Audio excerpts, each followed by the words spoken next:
white wolf stood strong and snuffed twice. His skin on the bridge of his nose creased while the cold wind ruffled his fur. He then looked at his opponent up and down while sizing him up, and said, "Vampire." Dracula, too, shared the same smirk, his long grey hair blowing in the wind as he loosened up his body. Ragnar, however, hid his confusion very well. This was the first vampire that he came across that could survive in the cold. The vampire lord and the knight-turned-werewolf, believed to be the strongest in this land, circled each other with only silence filling the space between them. In the blink of an eye, the white wolf and Dracula dashed at each other, meeting fist to fist, thus beginning our first chapter in the conclusion of Season 1.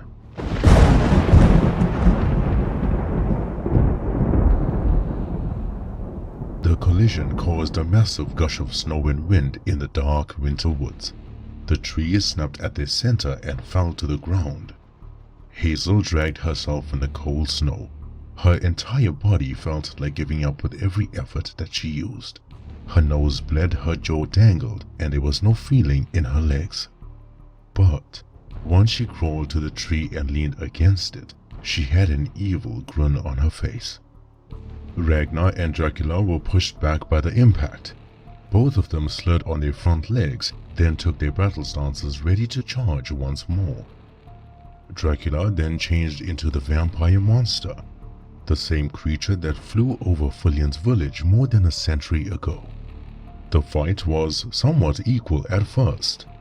These two powerful beings had different fighting styles and approaches.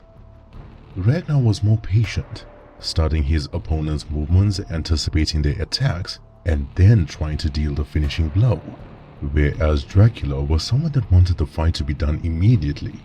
Hence the change into the vampire monster, a form that he took that no one has yet been able to stop. With claws, punches, swipes, and tussles, the fight remained a draw right until Ragnar fell to his knees. Did Dracula really get the best of him? Or was there something else that dropped the werewolf? The white wolf held his stomach and coughed out liters of blood.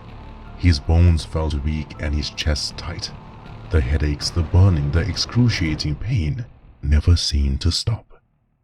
And as Dracula reverted to his human self, with his 7-inch razor-sharp nails at the ready to take the head off the werewolf, Hazel the crone laughed sadistically.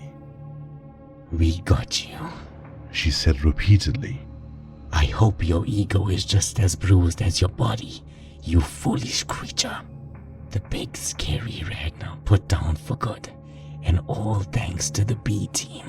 Oh yes, we were the B team. Perhaps you should thank your lucky stars that Josephine, Philippa, and Isadora weren't here. I know I will die, but I will take pleasure in knowing my 3 sisters will open the gateway sooner or later." Seconds before Vlad Tepes could deal the finishing blow, the branches and the twigs on the ground behind them had begun snapping. A tall figure dressed in a dark black hooded cloak had approached with heavy yet slow footsteps.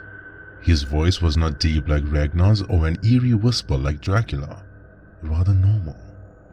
Vlad Tepes was ready to charge at the mysterious cloaked being, but the crone began hyperventilating and yelled, "His eyes! Don't look into his eyes!" The mysterious cloaked being responded, "The vampire best be leaving now. This wasn't a fair fight. However, I do say that out of all the souls that I have taken, yours, Count Dracula, is one that I patiently wait for. Now, while I cannot voluntarily kill you, I just may sneeze in the wrong direction and you all may cease to exist. Shall we try?" Dracula, being the prideful beast that he was, still chose to attack the Reaper. Death winked his eye and the vampire monster was pushed back, flying all the way across the woods and breaking every tree in his flight. This wouldn't kill the vampire, but he would not be getting out for a very long time. The Reaper then turned to the white wolf and saw him dying on his knees, then said, "The crones cast a nasty spell on you. Every ailment they have temporarily healed from people has now been bestowed upon you. Stomach cancer, bronchial pneumonia, bone disease, you name it. Death used the handle of his scythe and pointed it at Ragnar. He whispered something in a foreign tongue and the white wolf stopped coughing. His shivering, aches and pains were no more. Hazel began crawling away rapidly, fearful of what little remained of her life. Ragnar was going after her when Death stopped him. Ragnar expressed his frustration of how no one should hold him back, but then he finally stopped when he saw the cloaked being had no face. Deep and pitch-black hollow eye sockets that had small fiery eyes peeking through. An eerie, elongated skeleton face with a body so dark that it made darkness itself look like a bright summer's day. The white wolf in all his battles against the foulest, most despicable and evil monsters felt fear for the very first time in his life. Then the Reaper said, "We've met before in this very woods, an old soothsayer bestowing information onto you. Surely you can remember." "You lied to me." "No, I helped you. You were young, reckless and stubborn. You would have killed the grey werewolf if I didn't tell you how important he was." Ragnar Leifsson hid his anger from the Reaper and walked towards Hazel. His life's mission of eradicating them was not going to be put on hold just because Death himself was standing in front of him. The Reaper said, "Do you want to kill the crone because you want to get rid of evil, or do you want to kill them because you failed your wife and son?" "What did you say to me?" "You heard me." Ragnar growled at Death. "You supernatural beings walk around calling the shots, making us humans as puppets and think you know what pain is." Death was angered by the statement made by the white wolf as his eyes lit up the hollow eye sockets even more. "Do not preach to me about pain, werewolf. Why don't you do my job for one day and see if you can stomach it? You try standing beside a hospital bed of a 6-year-old, witnessing the final stage of cancer take her life away. You try watching a mother have a miscarriage of a baby boy, and like a beggar, walk into the room and pick up the child's soul. You lost your wife and son. I sympathize with you, I really do. But seriously, my boy, do not tell me what pain is. I've always thought you were going after the crones just to get to Esme, but I was wrong. Why would you still continue this obsessive witch hunt after avenging your family? You know you cannot defeat Isadora, Josephine, or even Philippa for that matter, and yet you still pursue them. This wasn't a noble cause you were doing. You're a broken man, Ragnar Leifsson, and you were looking to die." "What do you want from me?" Ragnar said. At that moment, Hazel drew symbols on the snow the same way Monrog opens his portals. The old witch with her broken legs crawled through and the portal vanished into thin air. However, the location that she landed at made her regret teleporting in the first place. Not too far away, Hazel heard Lancelot the goblin speaking to Victor Humbridge. Ragnar the white wolf roared at Death in frustration. He used all his techniques, all the tricks up his sleeve, and yet could not land a single hit on the Grim Reaper. "You let her escape? Why would you do that?" "Oh dear. Calm down, Ragnar, before you hurt yourself. Hazel is going to die a horrible death very soon, just not by your hand. Now please, sir, I have a proposition for you, one that involves you being a human again."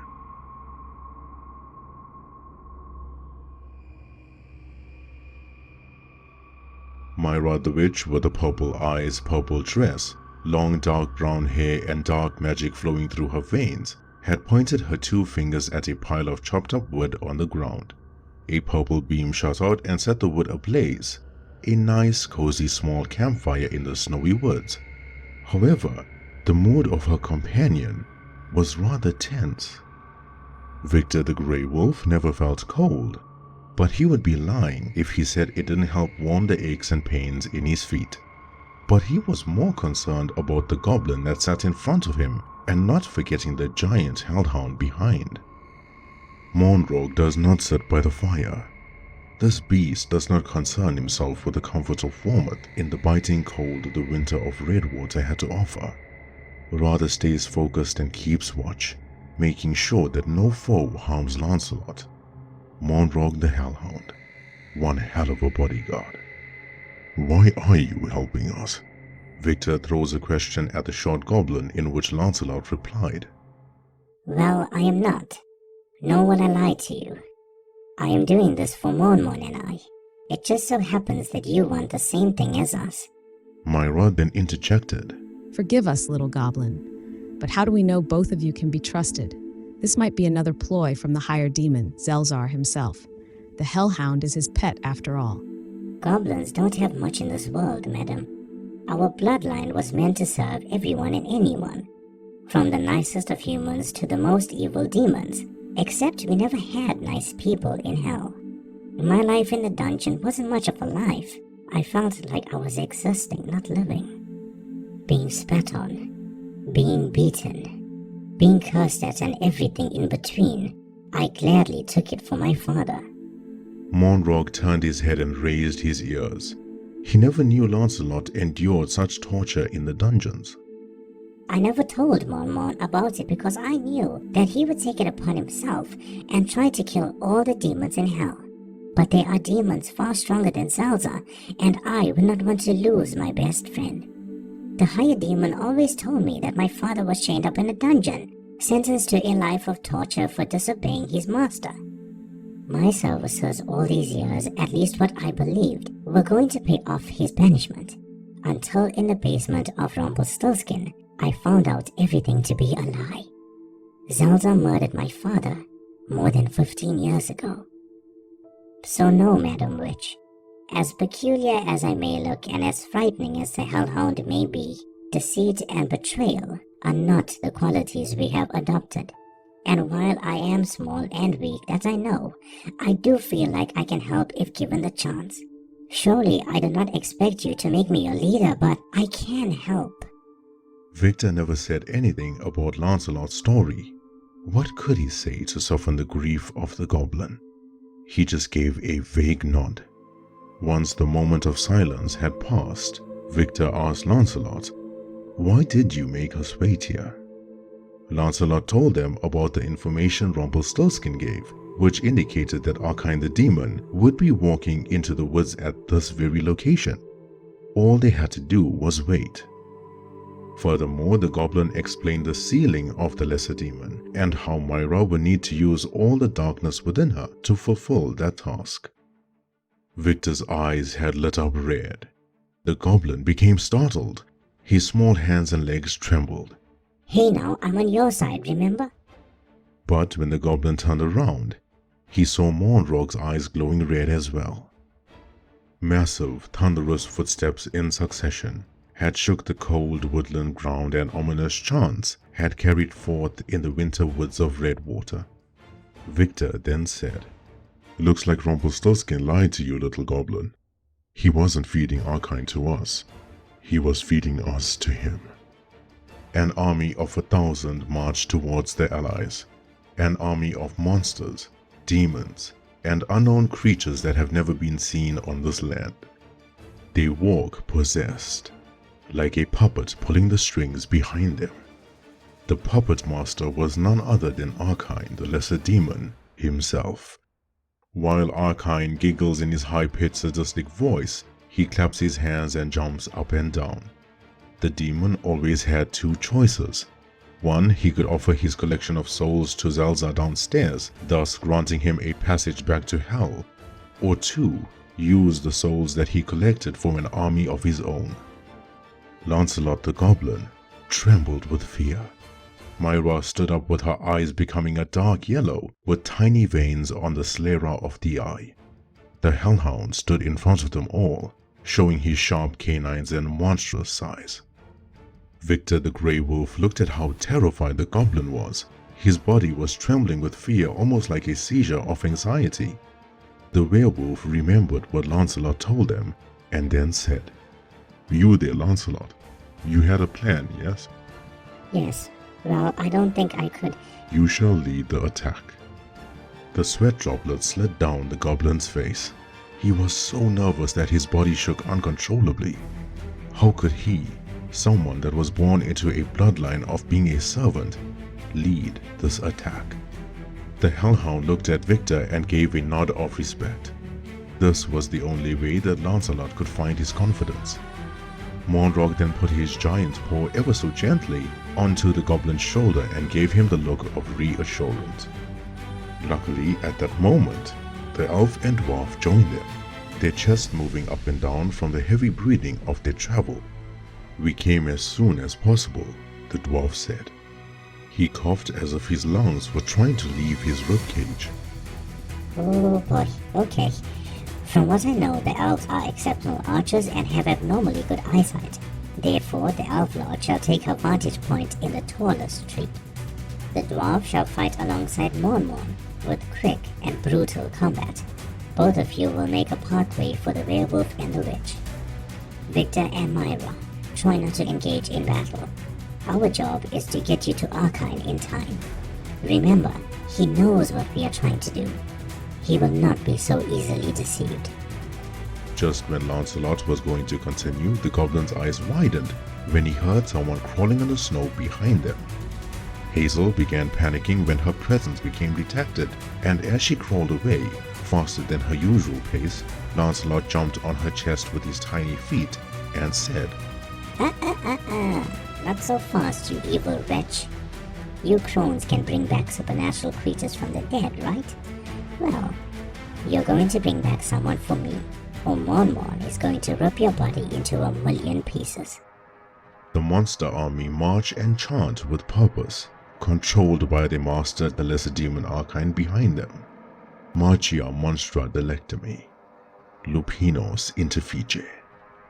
A Latin tongue spoken by the demons saying, "March, my beloved monsters, the werewolf must be killed."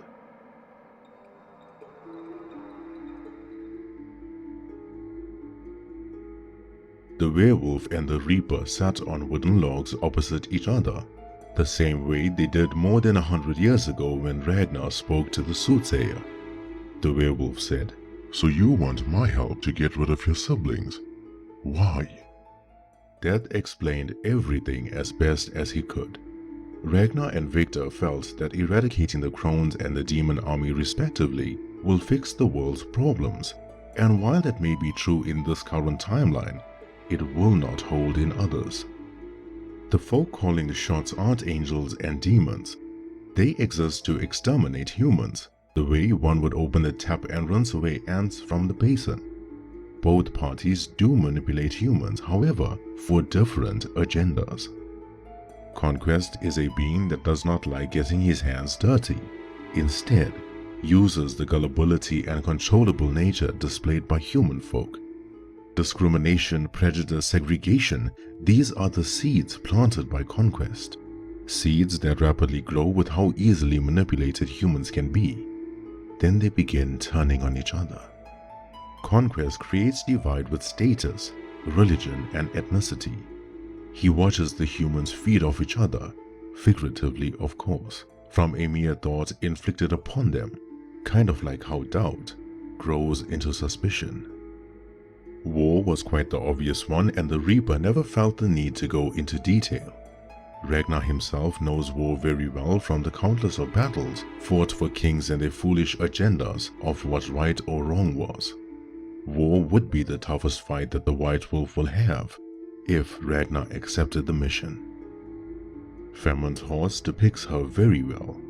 Old, decaying, foul-smelling and evil to its core. Her power is instilling sickness into the world.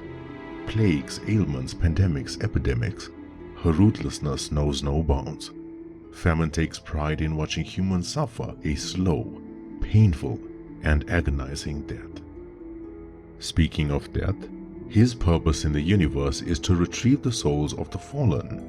Consider him to be the janitor cleaning up the mess of his siblings. Contrary to popular belief again, the Grim Reaper does not cause death. Often misunderstood and mistaken to be an evil being, He is merely a messenger and retriever of souls. In the mind of the Reaper, he knows how and when everyone is going to die. Though, since the timelines of different worlds were altered, the timing and manner of one's demise becomes tricky. The Reaper was a child when this power was given to him, same like the rest of his siblings, and while they embraced it, he didn't. This power, this life, being an entity of this magnitude, was never what he wanted. When the Reaper tried walking away from this life, it had created chaos in the afterlife. Souls that were meant to be sent to heaven were sent to hell, and vice versa. There were innocents that were being tortured, whereas the most evil, despicable humans had an eternity of paradise. Ragnar asked, "When your siblings are gone, then what happens to you?"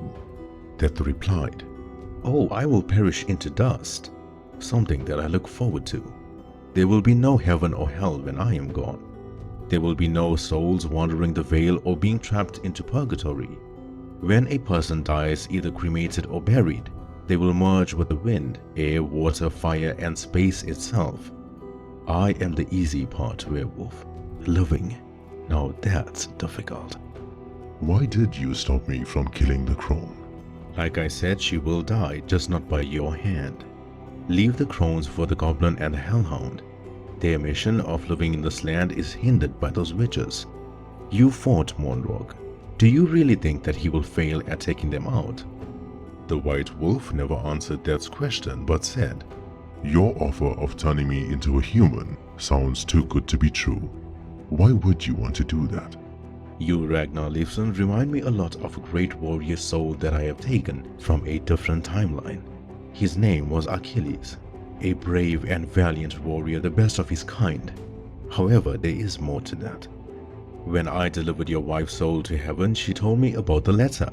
She wanted you to stop fighting and become a farmer, and provide food for the children stricken with poverty. Forgive me, Werewolf, but I do not see any child willing to take any crop of yours with those massive red eyes staring into their soul. You shall fulfill your wife's dying wish, and at the end, I get what I want. Would you like a glimpse? The werewolf stood in front of Death, standing firm in the snow. What was the Reaper going to do? His heart began racing and the nerves crawled all over his fur. Death pointed his scythe at Ragnar, and gradually the fur began shedding. The long nails were short, his sharp long teeth reduced in size, the red eyes became smaller, turning human, and the white wolf was now the warrior that he always was. His long blonde hair was in a ponytail, his muscles strong and large, and his skin rugged from all the battles that he fought in. Then a tear rolled down Ragnar's eye as he looked at both of his hands. However, the moment of pure bliss soon faded when he reverted to a werewolf again. That said, "A glimpse, Werewolf, only a glimpse." Listen well, Reaper. You are recruiting me because I am capable of doing this job. I graciously accept your offer. However, if I can take out famine, war, and conquest, then I can take you out as well. You deceive me in any way, shape, or form. I care not about the powers that you possess. I will find a way to kill you. Ragnar, with his blood-red werewolf eyes, looked at Death while Death smiled back. I shall make a note of that. Then in the distance, the Reaper heard the neighing of 3 horses. Despite not having a human face, he showed an expression of fear with his eyes. "We need to hurry," he said. "We cannot face them now, and certainly not while they are united. This would be a fight that both of us will lose dismally." The Reaper grabbed his scythe and spun it in a motion that would mimic canoeing. Ragnar placed his hand on Death's shoulder, and both of them vanished into thin air, thus beginning my new spin-off series with Ragnar and Death.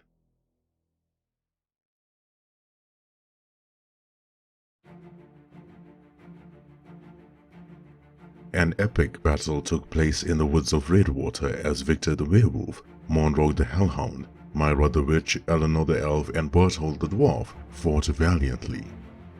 The elf was swift and elegant in her archery, firing arrows at a rapid speed and dropping the demon monsters like flies. 201 kill count. The dwarf fought the way that he knows best, vicious, ruthless, and brutal close combat. His heavy steel razor-sharp axe hacked the demons into a million pieces. 198 monsters slain by his hand.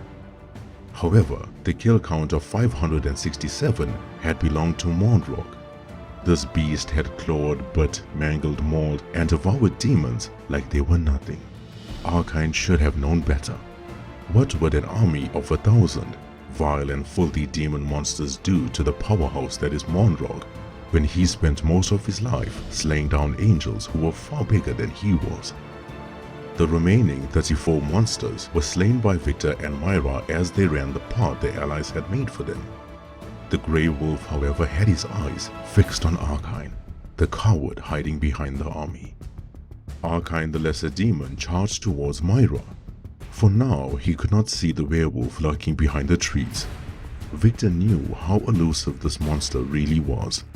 The werewolf would not make the same mistake twice. Every time Arkine charged forward, he felt a shadowy being pass him by in a flash. At every step he took, the demon found claw marks on his chest and back. Now Arkine moved slower as his wounds bled out profusely. Victor, moving like a shadow driven by his rage, had continued slicing the tendons of the demon, hindering his movement altogether while he groaned in pain. Arkine was infuriated. He couldn't hit what he couldn't see. The Lesser Demon thought the witch was responsible for these attacks. He yelled at her. "You bitch," he said. "You cannot kill me." Myra conjured up 2 large purplish orbs in both her palms. Inside the orbs had dark magic flowing through them. She says, I wasn't trying to kill you, dipshit. I was distracting you. Then, at that moment, right behind Arkine, red eyes emerged from the dark shadows. A monstrous grey furry hand had gotten closer to the demon. Victor grabbed Arkine by the throat as his razor-sharp claws sunk into the demon's neck. Do you remember this? Do you remember how she begged me to save her? Do you remember how I fell to my knees pleading with you to let her go? However, even in defeat, Arkine the demon laughed like a maniac.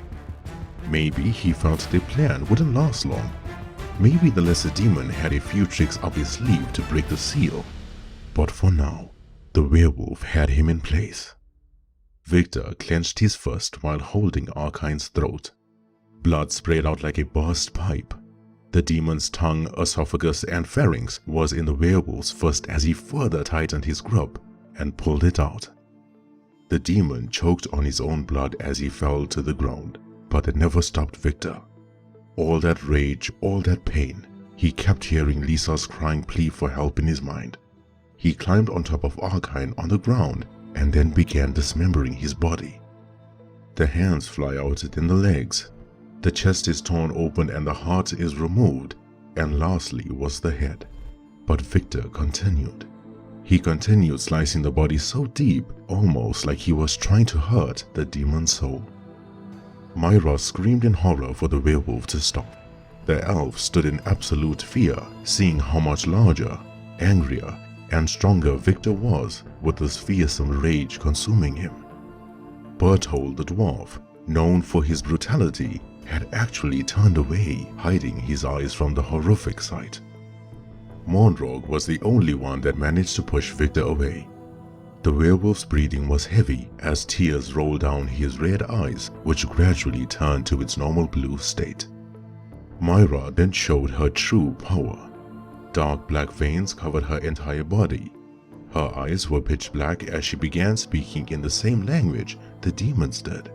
Waving her hands near Arkine's body, a wooden chest appeared out of nowhere, then landed next to him. Her nose began bleeding.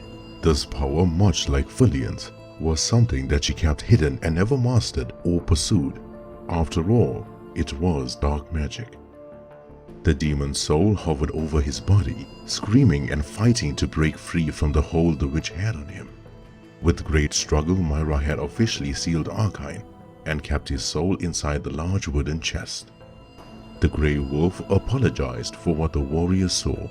The rage he had was something that drove his soul into insanity, and while it lasted for such a short space of time, Victor's power showed through and through.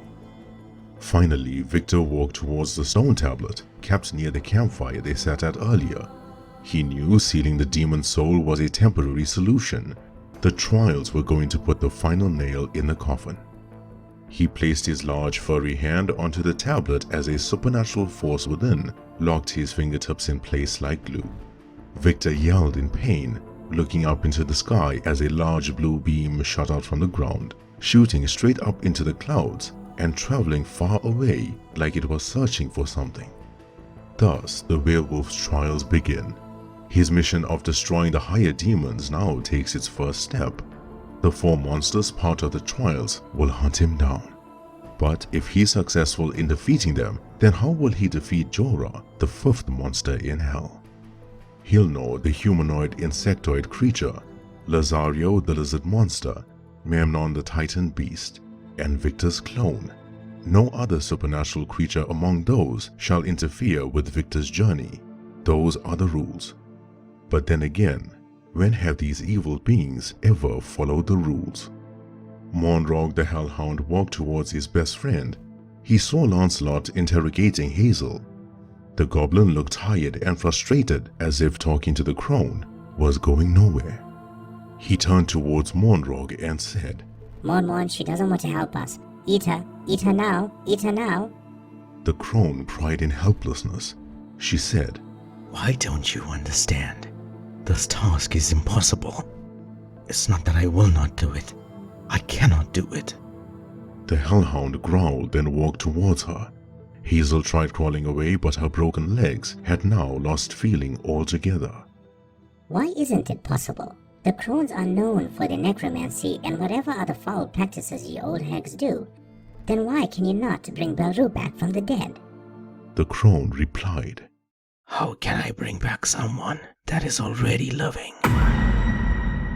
And now, my dear viewers and listeners, as the finale comes to an end, Monrog mauls the crone in a manner too graphic to describe, though her body was ripped apart in so many pieces that the warriors could do a treasure hunt trying to find her limbs.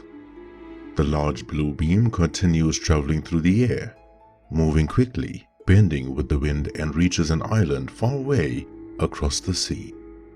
The beam slows down its pace and covers a stone statue of a werewolf, then disperses. The statue begins shaking side to side, rumbling the ground as the tiny granules of stone begin crumbling. Then the entire statue explodes into hundreds of pieces. However, this was no ordinary werewolf statue. A tall, muscular, brown werewolf falls to his knees. His eyes turn yellow as he looks up into the sky. Thousands of years being exiled turned into stone on this very island. Belru, the first werewolf that has ever been created in this land, has now been freed.